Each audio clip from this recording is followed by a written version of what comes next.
Should this be punished like war crimes? A growing movement of activists, lawyers and political leaders say yes. They want to make ecocide, or widespread destruction of the environment, an international crime. If you put serious damage to nature at the top level on a par with serious damage to people and property, you're saying that it actually is as bad, not just legally, but morally, to seriously damage the environment. So far, most of environmental law works like this. When harm is done, companies or governments need to make up for the damage they've caused by paying fines or compensation. Ecocide campaigners want a shift from regulation to criminal prosecution. If those, key decision makers have to take into account the fact that their personal freedom could be on the line if the decision that they make, or if the project they decide to go forward with has the potential to seriously destroy nature, then that has a way of seriously concentrating the mind. The concept has a history. In 1972, Olof Palme, then Prime Minister of Sweden, accused the US military of ecocide, of its use of Agent Orange during the Vietnam War. The deployment of the herbicide created extreme environmental destruction and left millions of people disabled. Palme was ahead of his time. But with the climate crisis escalating and worldwide protests demanding quick action, the push to criminalize ecocide is back.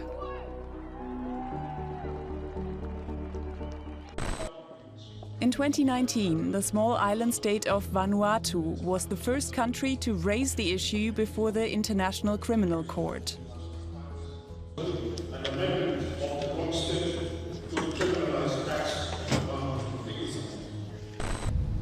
The Pacific country is suffering from rising sea levels and temperatures, both a result of climate change. Meanwhile, what started as a civil society-led movement of environmental activists around Scottish lawyer Polly Higgins, the cause of the Netherlands-based Stop Ecocide Foundation has lately found resonance at the highest global level. The Pope has endorsed it.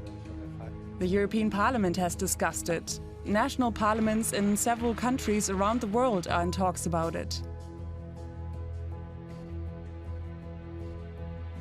And high-profile leaders, including French President Emmanuel Macron, have signaled that they would support criminalizing ecocide at the international level.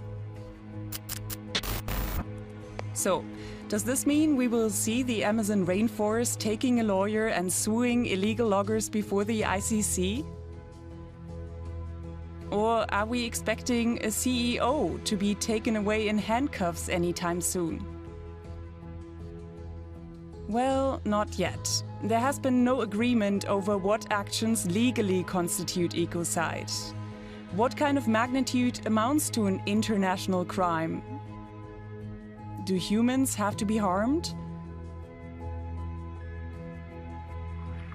Climate change is the collective result of millions of destructive acts that we are all committing.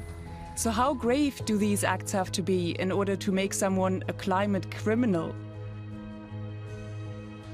And who could be held legally responsible for ecocide?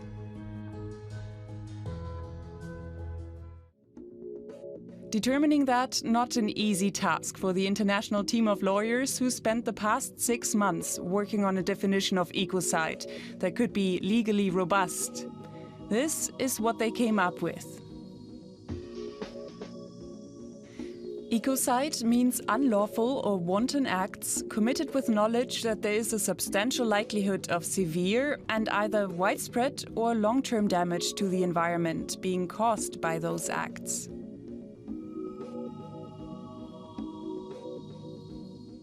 Alors moi j'ai beaucoup d'espoir que nous verrons un jour ce crime d'écocide figurer dans le statut de Rome pour la survie de notre planète. As with genocide or war crimes, the standards for prosecuting someone at the ICC with this definition of ecocide would be very high. But making ecocide a crime independent of human suffering would be a landmark moment in both international criminal law and the fight against climate change. So if there was a massive environmental destruction, that in and of itself can be a crime. That in and of itself can be an ecocide without reference to necessarily human needs, which I liked a lot. Some European countries like Sweden have already signaled their readiness to work with this definition. That is crucial for the success of the campaign because only states parties to the ICC can propose an amendment to the court's charter, known as the Rome Statute, which then requires a 2/3 majority for passage. Even in the most optimistic scenario, mobilizing this kind of support could take years. And some environmental justice experts still warn that it may not prove as strong a deterrent mechanism as hoped. It's not going to stop ecocide. That's all I'm saying. It's not going to stop ecocide. We need system change. We need really substantial revolutionary shifts in how we are living our lives and relating to the natural world, and the powers that we give corporations, and just how the whole thing is set up is premised on environmental destruction. Our systems rely on environmental destruction. So criminalizing some people will not change that.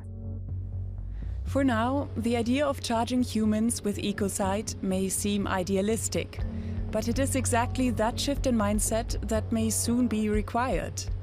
Scientists warn that irreversible climate tipping points are already being reached, and time is running out to prevent an environmental catastrophe. Advocates for ecocide laws say that their goal is to both implement legal deterrence mechanisms and to advance public awareness, so that real and lasting change can happen.